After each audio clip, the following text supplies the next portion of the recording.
Hello, and welcome to our weekly Facebook Live series, Get to Know the HPO. My name is Abigail Richardson-Schulte, and I am composer in residence for the HPO.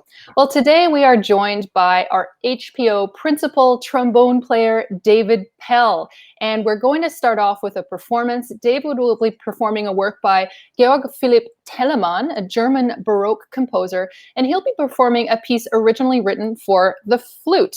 Now, this is his Fantasia in A minor, and there are three movements: Allegro, Moderato, and Presto. So please join me in welcoming David Pell.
Wow, thank you, David. That was fantastic.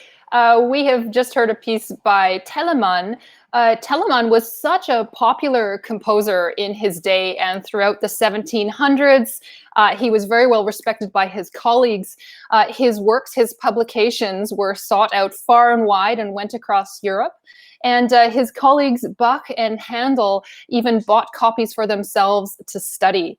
Telemann also wrote in quite an international style. You'll hear elements of German, of course, Italian, French, and even Polish elements in his music. We also owe something else to Telemann, and that is that he kept exclusive rights to his publications, starting off early ownership by composers.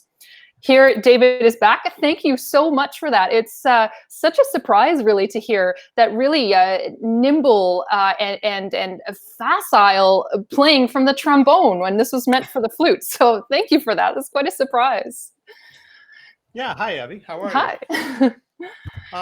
Thanks, that was fun actually. It's a piece that so he wrote. So it's interesting. I didn't know that about him owning the copyright, or I guess intellectual property rights to his pieces. Um, I think that Telemann studied first as a lawyer. Is that right? Do you know? He went to school as a lawyer, yes, Yeah, and then and was just this? couldn't do it and decided to be a musician. And he was an organist. He had a position in Hamburg, and he worked. He was music director for about 5 different churches, and he Right. trained a lot of organists and wrote a lot of music. So yes, But exactly. I think he was a self-taught musician too. Like I think he basically taught himself how to play the organ and taught himself how to. In fact, these pieces. This was just one fantasy of 12 fantasies for Baroque flute because he wanted to learn how to play the flute, and so he wrote himself. Among his 3,000 compositions or whatever he wrote, some enormous number. He wrote these 12 fantasies for the flute so that he could learn how to play the flute, and like essentially one in each key, sort of like the Bach inventions. And so the A minor one, it sits pretty well. It's great for the trombone, actually, these little 12 fantasies, and they're transcribed for all sorts of instruments. And this one is sort of in the lower part of the instruments range, of the trombone range, and certainly for the flutes range. And I think the Baroque flute has a significantly smaller range than like a modern flute does. So it actually works pretty well for the trombone, so that we don't have to play over 4 octaves. Yeah. Right. Uh, Now, this is a great chance to get to know you. So, my first question for you, and by the way, for those of you watching, feel free to jump in and ask questions and comment along the way. But my first question for you is, why the trombone? How did you end up becoming a trombonist? oh, that's a good question. So the short answer was my dad was a trumpet player, or a cornet player. I should say he was a cornet player. I'm plugging in my laptop so it doesn't die here. My dad grew up in Brantford, and he joined the Brantford Boys Band when he was 10 years old in 1946, and was given a cornet, and he became a cornet player. And his mother went to the Salvation Army Church, and he played the cornet in the Salvation Army band and in the Brantford Boys band then. And so they carried on in the church. And so I was born into the Salvation Army tradition of bands and brass music. And so they gave me a cornet when I was probably the same age. We lived in, where did we live? Windsor, or I think at the time, or in Winnipeg, I guess. And I was given my cornet, and I just hated it. It was terrible. I couldn't play it at all. It was just like the world's, like, I have pretty big lips, I guess, and it was just like not for me. So I hated it. Band, I like, band was fine. I enjoyed the music and stuff, but I couldn't play the instrument and didn't like it. And then we moved to Victoria, where I grew up mostly, and we moved there when I was going into grade 7, and my mom signed me up for band. And I told you this was going to be the short answer. It turns out I'm giving you the long answer. My mom signed me up for band, and I was so angry with her at school. I was like, Mom, I'm sick of band. I can't play the stupid trumpet. It's awful. And they were like, well, why don't you try this? And they handed me a baritone. And I was like, oh, okay, I can do that. It's a bigger mouthpiece, and it's fine. And I get to, like, it actually worked fine. And then, so I played baritone, and then started taking lessons. The local tuba player, a fantastic tubist and pedagogue who taught at the University of Victoria, became my teacher, Gene Dowling. And he sat down with me one day and he said, Dave, you could really do this for a living if you'd like to, but I've got to tell you, there are only 11 euphonium players in the entire country who make a living playing euphonium professionally, and they're all in the armed forces. And I was like, oh yeah, that's not going to work out for me. So I started playing the trombone. Oh. Interesting answer. Thank you. So you really had no choice, I think, in terms of going into a brass instrument anyway. Just before we go on, could you turn your microphone up a little bit? Is that possible? Yes. Is that better? I think that's better. So yeah. I set the microphone to hear a trombone 8 feet away and not a person. So. Right. Now, what happened after that? You went to university studying music. Yeah, so I went I grew up in Victoria, as I said, and I went to UVic, and we had a fantastic brass faculty there. My teacher, my first teacher was Eugene Dowling, who was a great tuba player and a great teacher. And then I switched to trombone and studied with the really great jazz trombonist Ian McDougall, who was sort of he was sort of the godfather of trombone in Toronto for years in the late 70s and the 80s. And he was also from Victoria, and he moved back to Victoria. And when he started teaching at the university there, I leapt at the opportunity to go study with him. And we also had the trumpet professor at UVic at the time is a guy named Lou Ranger, who was a former member of the New York Philharmonic and founding member of the American Brass Quintet, or maybe not founding member, but early member of the American Brass Quintet, and an incredible teacher of chamber music and trumpet, and taught at Aspen for many years. And so between those guys, it was just a really good, solid brass music education. It's funny, it just sort of worked out that way at UVic, how sort of 3 or 4 really great teachers ended up in this beautiful place. I guess they liked the bunny rabbits and the flowers. Why, of course. Who wouldn't? Who wouldn't? Now, I understand you're quite an expert on the history of brass instruments, and even teach a course about this at the Glenn Gould School. So can you give us a quick, if it's possible, layman's history of the trombone? I would not say I'm an expert. I would say that I have read a fair amount about it, but there are much more serious scholars about this sort of thing than I am. I am an academic interloper, if anything. But I do teach a class, a music history class at the Glenn Gould School that is focused on music literature. So we music literature, essentially how composers wrote for the instruments of the time, and in my case, brass instruments, and how the instrument development of the time contributed to the composer's understanding the instruments. So yeah, it all started a long, long time ago. The trombone's an amazing instrument because it's essentially the only instrument, the only brass instrument, and pretty much the only wind instrument that is exactly the same now as it was 700 years ago. It's basically the same shape and the same design. They come in different keys and different lengths and sizes, but it started with, well, our first brass sort of composer that we talk about as being the original brass composer is Gabrielli, but there were musicians who wrote for brass instruments before Gabrielli, like Susato, for example. So this is like the 16th century, and they wrote for instruments that were like this, which is this is a sackbut. It's and this, I don't know if you can see this very well here. Maybe I can. A brief history of the trombone. So this is a sackbut, which is essentially a tiny trombone. It's the same thing, but it has a very small bore size. This is not the original mouthpiece. My kids have my mouthpiece, and it's got a tiny bell, and it's engraved nicely, and it just sounds a little different.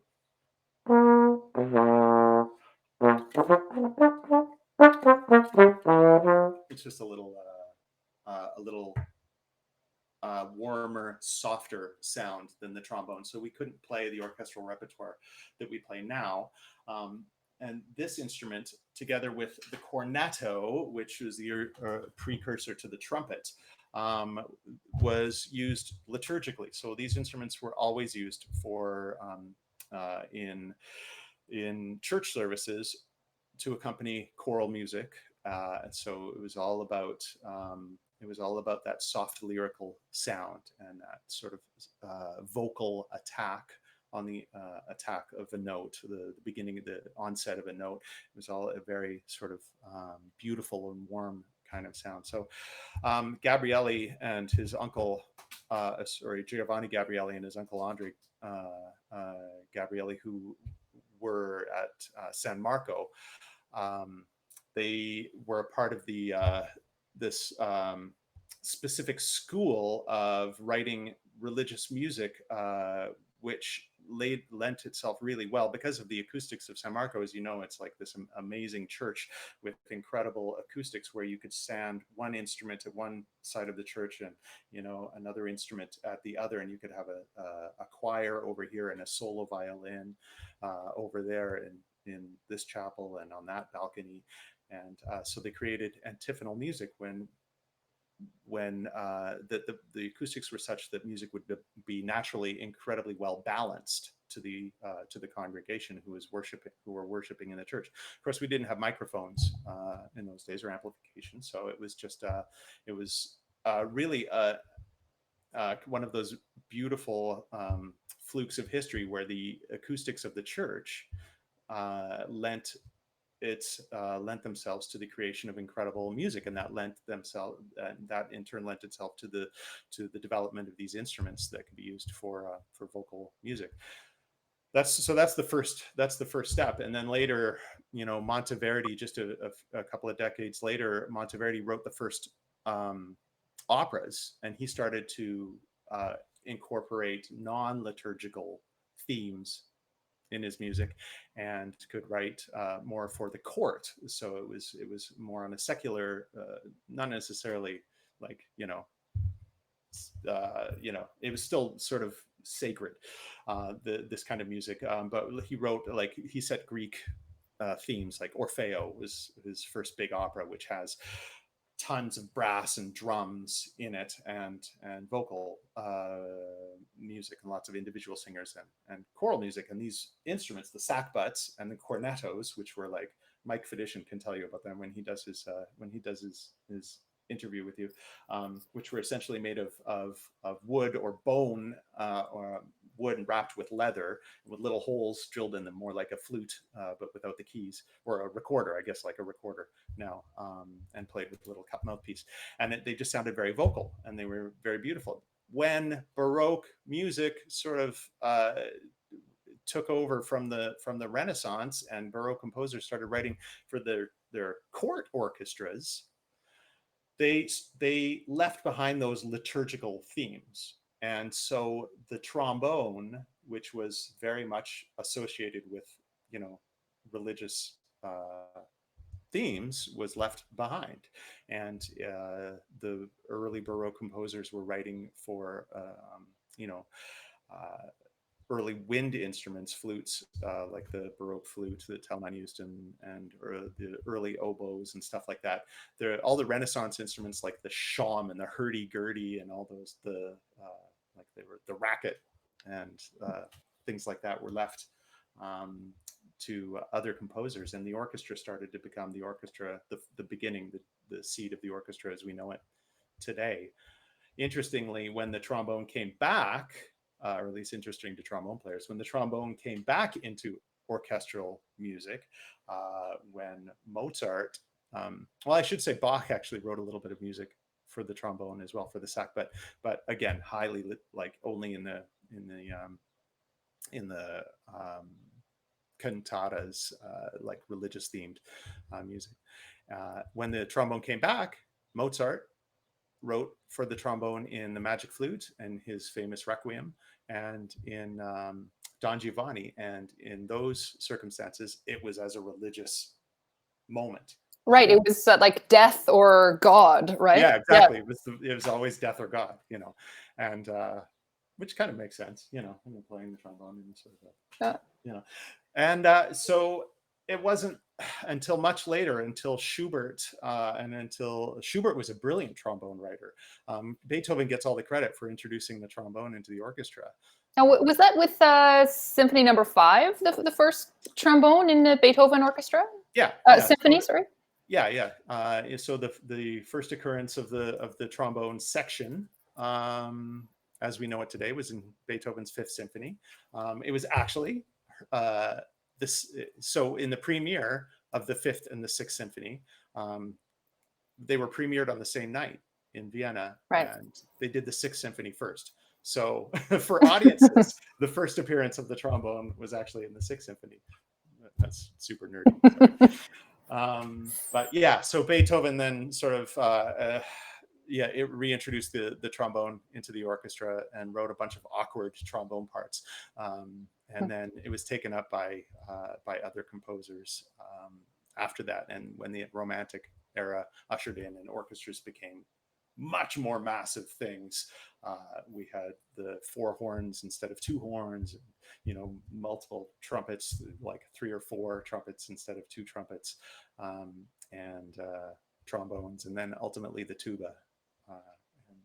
Right. So kind of, sorry, that's a long story. I teach this class, and that's like, you get me going. It's like, yeah. Sorry. No, it's good to know, because I'm sure a lot of people sitting in the audience wonder why there are sometimes no trombones. And if we're looking at Romantic music, of course, Romantic music, and then forward to the 20th century, we're much more likely to have trombones. But if it's in the classical period, well, perhaps not. Right. Yeah. So we have a question for you that was asked in our survey. And Max Del Grazie asks, what is your favorite piece in the orchestral repertoire for the trombone? That's a good question. And it's got several answers, because the way composers write in different eras, they write like different styles. And so the trombone is one of these instruments that can do a number of different things. And so we have this reputation as being the bombastic, like when we play Tchaikovsky, we play a lot of Tchaikovsky in the HPO, and it's great, but it's very much bum, bum, bum kind of music. And that's fun. It's great. In fact, I was watching an old YouTube video, a clip on YouTube of the violist Brendan, who put a phone on his stand while we were rehearsing Tchaik 4, I guess, a couple of years ago, and he had it on his stand, and there's like him and his stand partner like going like this, and you can kind of barely hear them, and all you hear in the back is the trombones and the trumpet, and it's like kind of fantastic. So that's kind of fun to play, because it's just like, we're just like, stand back, here we come. But there's much more beautiful writing for the trombone. So that's outside of the bombast. Like Mahler was a great Romantic composer. He wrote both in that bombastic loud style, but he also wrote these beautiful, just gorgeous lyric solos for the trombone, very much the voice of God. In his third symphony, for example, like there's some really beautiful lyric solos. And the French composers wrote in a much more, Ravel wrote in that sort of much more beautiful impressionistic style. And there's little beautiful moments. Stravinsky writes these beautiful parts for the trombone, which are just like, much more pointillistic and much more, so you play these little ba ba ba ba ba ba ba ba ba ba in the Firebird suite and stuff. That's just super fun to play. So there's a huge amount of really, great music for us to play in the repertoire. And there's also a lot of counting of rests. There's a lot of yeah. You know what? When I'm writing for the trombone and for lower brass, I actually think of that. I think about those multi-measure rests and how many you're looking at, and think, no, I can't do it. And try to pull you in more. It's thank you. It's difficult because you're right. The trombones can totally, overwhelm the strings. So yeah, it's. Well, we think about these things. Like all these composers, and I mean now, there's no discussion of instrument use in music that can be taken outside of a sociological perspective. Composers didn't exist except historically, except for through patrons. And we think about art now as being very much the purview of the artist. We create because we're artists, and we have this palette of sounds that we want to use. But in reality, if you want to get paid, as you well know, you pay for the forces, or you write for the forces for which you're being commissioned. So if this orchestra tells you they have 2 trombones and 2 trumpets and 2 horns, then that's what you write for, right? And exactly. The exact same thing. So there's very little flexibility to push that because it's so expensive to add another player. So you can sometimes push for an extra player, but if it's given to you, you use it. Now, one of your colleagues, Robert Fraser, posted a picture. There we are. Here's days in my first season with the Victoria Symphony low brass section. Isn't that fun? Okay, so Bob's the bass trombonist, and the tuba player, Eugene Dowling, was the guy I was telling you about, who was my first teacher of the not my first teacher, but my most influential teacher of the trombone. So that was my first job in the Victoria Symphony in 1991, while I was still at UVic. Great. And Neil Spaulding, that's a great photo, but I like Dave's hair better now. Yeah, thanks, Neil. I've got a Sharpie. I'm going to draw that back on. Now we're going to hear another performance by you, which is great, but not quite yet. I have one question for us. Perhaps you can help us understand how the trombone works. I mean, there are 7 different slide positions, right? But how do you get all of the different notes you have to play from those 7 different positions? Okay, so I'll try to make this simple. So the trombone is a resonating instrument. This is an alto trombone. It's a miniature trombone that we use in the orchestra all the time. The first trombone players. So we use alto, tenor, and bass in the orchestra, and this is the smallest, the alto. So the instrument resonates at a frequency, right? We buzz air, we blow air through it the same way all aerophones work. The brass instruments, we buzz with our lips. It resonates at a certain frequency. The trombone resonates. So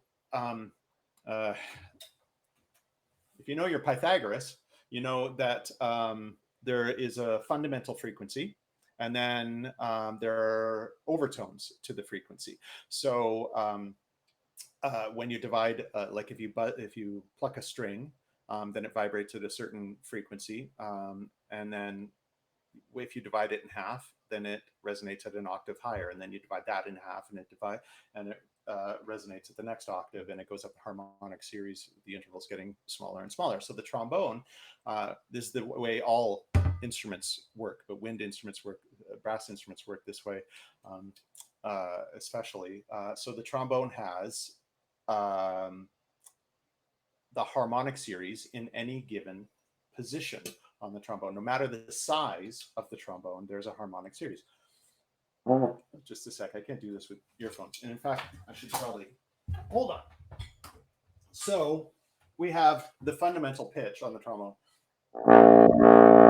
which is a low note, and then cut the string in half and it resonates an octave higher. and then half again, and it keeps on going up the harmonic series.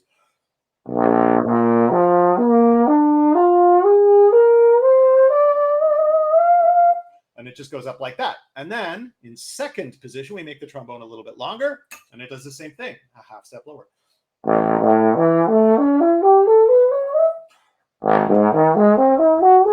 And which is akin to trumpet players or horn players pressing down valves and valve combinations. Right. So then just with your embouchure, with the shape of your mouth, you are essentially dividing that string again and again.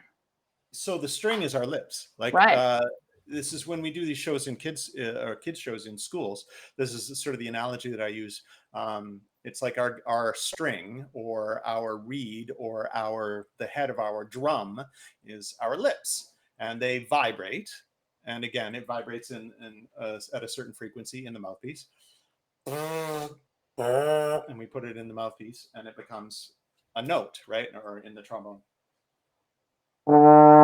And it becomes like that note. And then just, you make the frequency vibrate a little bit higher by tightening the string a little bit or making it vibrate a little bit faster, and it goes up the harmonic series.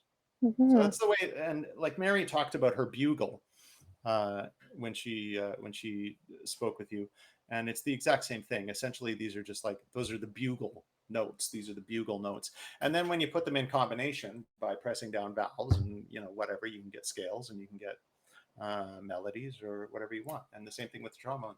Beautiful thing about the trombone is that you can play really lyrically between the notes in such a way. You can sort of slide between the notes in a very lyrical kind of way. That's my favorite kind of music, to be honest. Yeah. Well, and speaking of that, that's a perfect segue into the piece you are going to play next for us, the Amy Beach.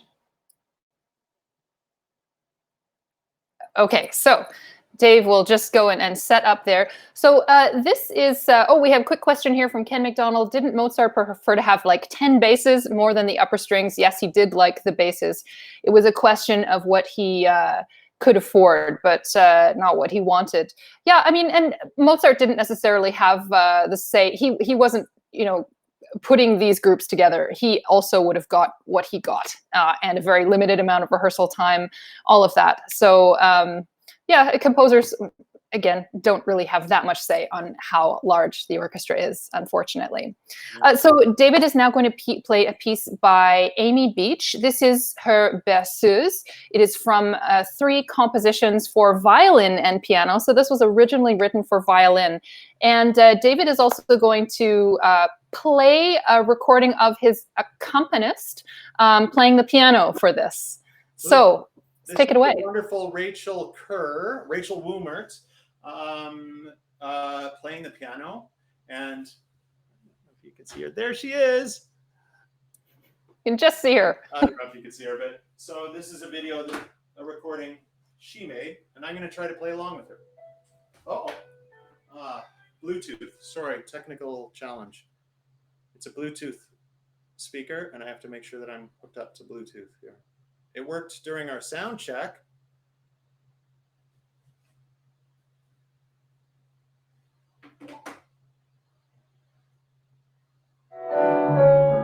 Sorry.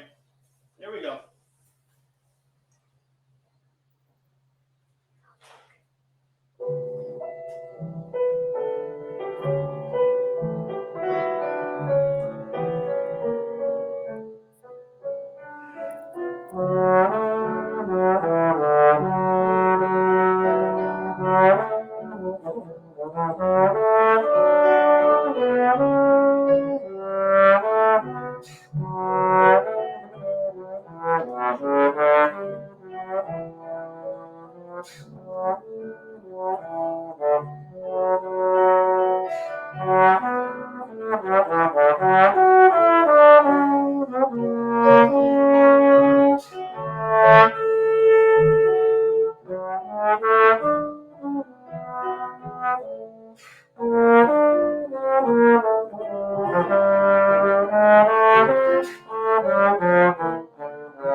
Amy Beach here. For those of you that don't know of Amy Beach, she's a very important American female composer, and in fact was the first American woman to to write a piece and have it published. And this was for the Boston Symphony. As well as that, and just being an American composer, she was also important because she was one of the first to actually become an established composer without the help of European instruction. So an important milestone along the way. And she lived from 1867 until 1944. And she was also a splendid pianist. Thank you for that, David. That was so lyrical and silky smooth, just beautiful. I love Amy Beach's music. It's kind of drips of honey. All of her pieces are they're such lyrical, beautiful things. That's a violin. It's a movement from three movement piece for violin and piano that she wrote.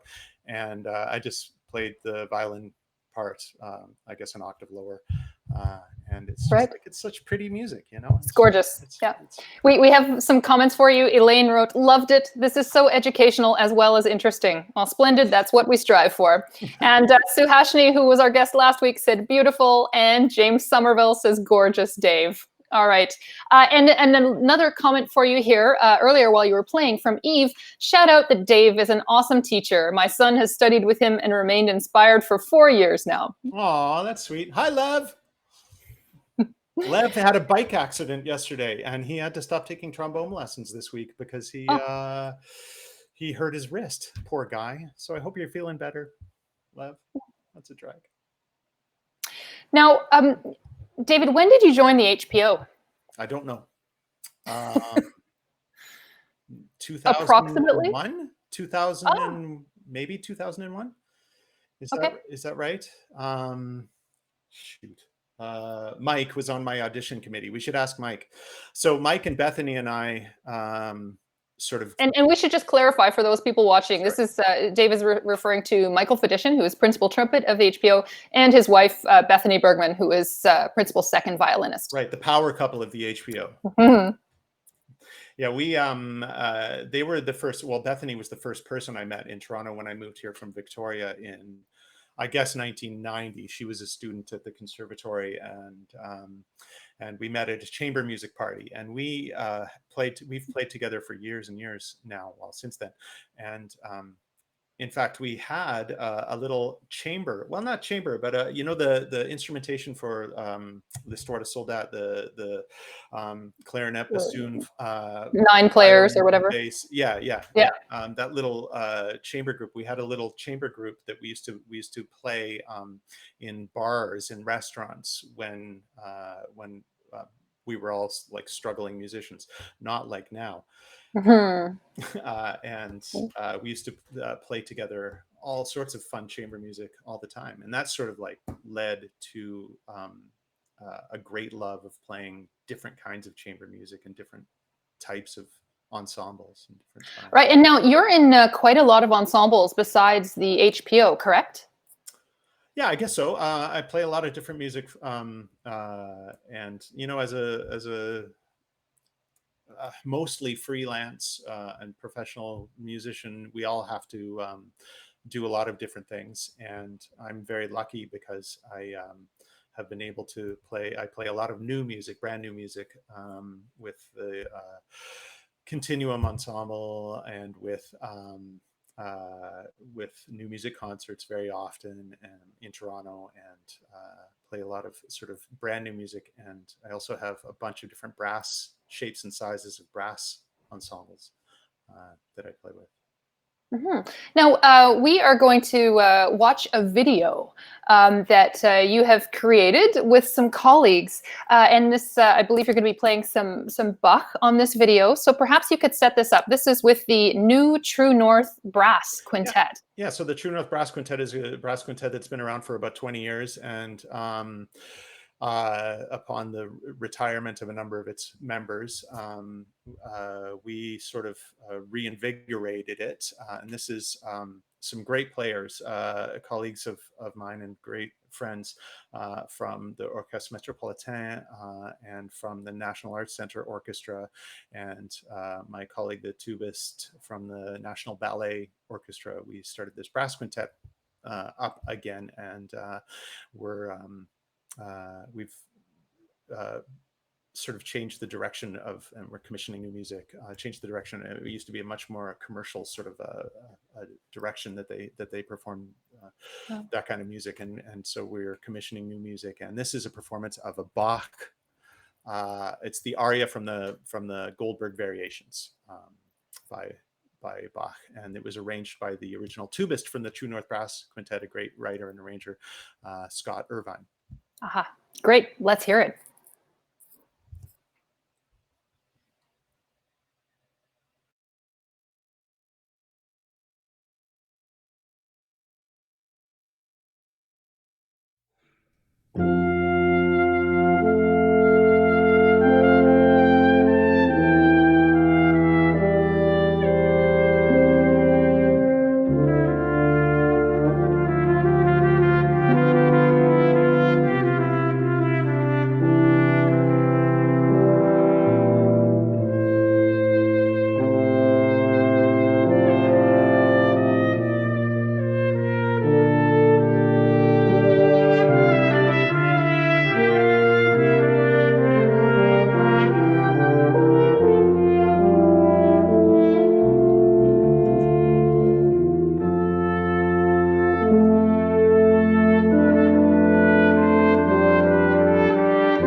So well for brass quintets. Yeah, it does, doesn't it? Yeah, it really does. Two things. Beautiful arrangement by Scott Irvine. He's really sort of got the feel of the piece. It's really beautiful, and really lyrical, beautiful playing. Our trumpets, a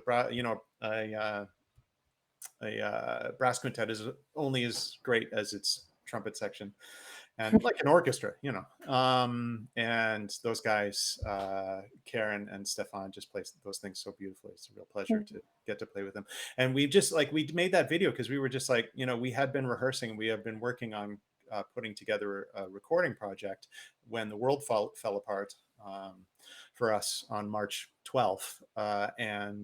So we were just like, well, let's just, try to do something at least. And those at-home videos, which are now like proliferating on the internet, they're everywhere. You can't, you can't turn on your computer without seeing one of those Hollywood Squares performances of musicians. They're just like, it's just,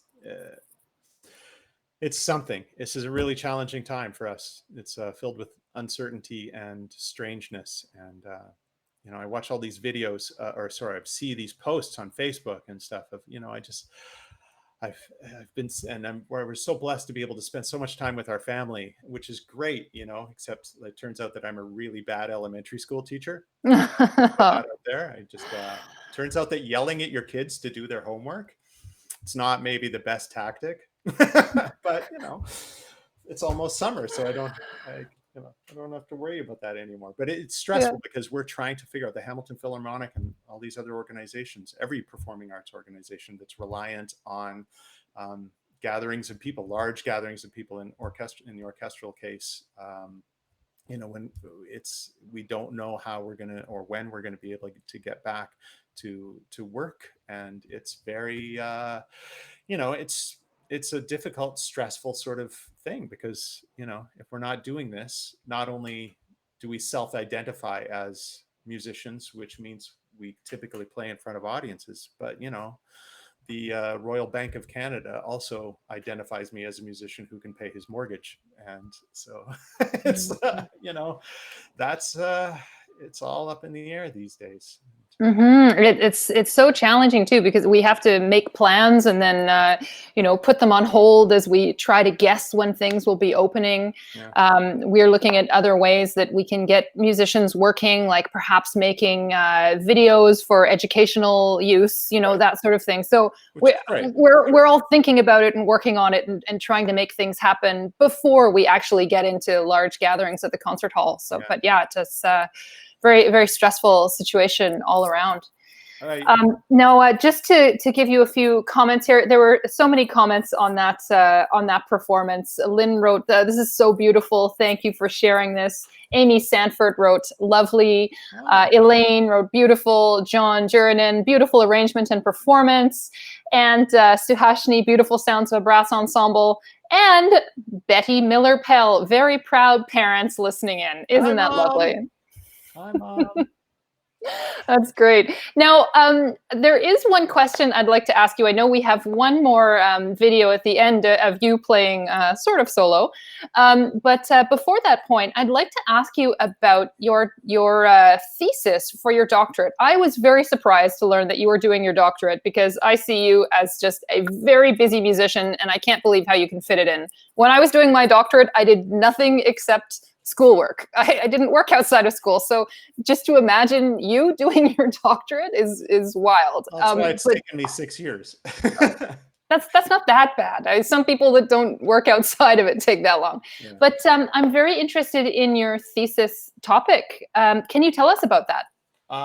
Yeah, so again, it's I'm an academic interloper, and it's very it's it's a little bit nerdy, and I don't want to be too arcane with it, but essentially it's an examination of the relationship between motor learning and performance anxiety.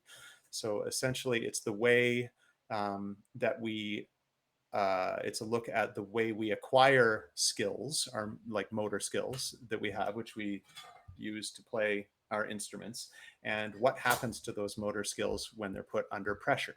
So this is a thing that we've all dealt with. All of us performing musicians have dealt with forever, is why things that we know how to do ostensibly have learned to automaticity that we can just do without thinking. All of a sudden we have trouble doing it when like we're dressed up in a tuxedo and the lights are on and there's 1,000 people or 2,000 people in the audience and the conductor's been giving you a hard time. And stuff like that, why those things break down. So I've come up with some learning methods. So basically focused on or taken from the idea of grounded cognition or embodied cognition, the way that we, when we learn a skill, we're not only learning that specific skill out of context, but we're also learning the context in which we acquire the skill.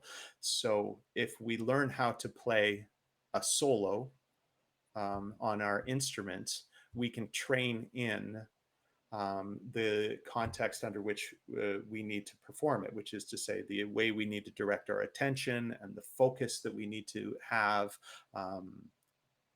with our body. Essentially, it just like lines up a whole lot of neurology apart from just practicing the scale pattern or whatever it is out of context. We can acquire the skill within a context of performance. And the idea of it is, I've suffered a lot from performance, music performance anxiety over the years, and had trouble performing to what I felt was my full potential or capability very often. And so about 10 years ago, I just like went back and started really taking a look at what was going on, and I've learned a lot about it. And I hope that I'm just about to defend my dissertation, and we'll be publishing the results in the next year or two, and I hope that it can be useful to other people who are learning. Yeah, I think that would be incredibly useful. It would be nice to see it get out to performing musicians, sort of out of just the academic realm. Right. Yeah. I mean, me personally, I did train on piano, but then became a composer and thought, okay, great, now I'll never have to play piano again. But with the HPO and all these presentations I'm playing piano all the time. Yeah. And so, I think I could benefit from some advice from your research. So, I'll look forward to that. Unfortunately, I've discovered there's no easy answers. Okay. It's a process. It's like learning a skill. It's a skill. And any skill is something we acquire and have to practice a lot. So. Right. Now, we are going to go to our last video clip today, which is you performing a piece by Robert Schumann called Träumerei from his Kinderszenen, his scenes from childhood. And now, this is interesting because you have you're playing 4 different parts there. Can you set this up for us? How did you do this? Yeah, so trombone players love to play quartets. Beethoven wrote and Bruckner wrote trombone section pieces initially, and they just like that choral kind of sound. So we initially, like he wrote his Equali 3 Equali, and so we just love to play quartets, and we always grow up in school playing quartets. So it's just one of the things we get together and do all the time. And during this time we can't get together and play, so there's an arrangement that Marcus Venables did for a trombone. I commissioned him to do this little trombone quartet as an encore, and in my garage there, I just like recorded it and put it together. I recorded it on my phone, which is why the quality is so mediocre, and put it together, not spliced it together, patched it together on iMovie, the free program on my laptop.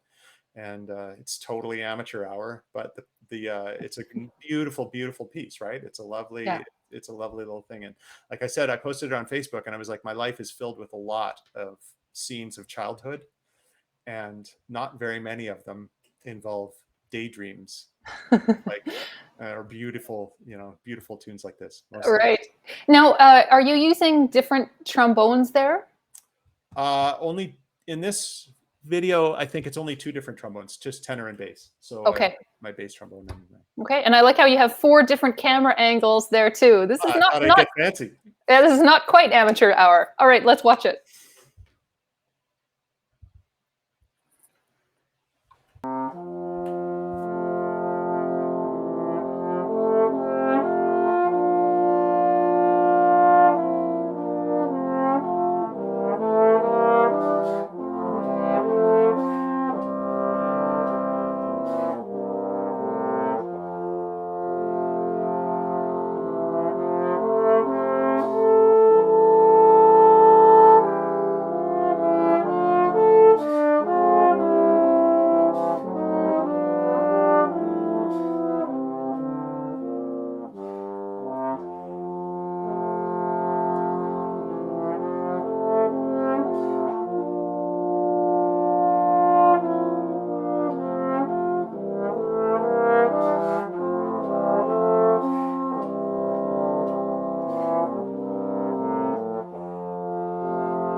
Oh, that was so warm and beautiful. Well done.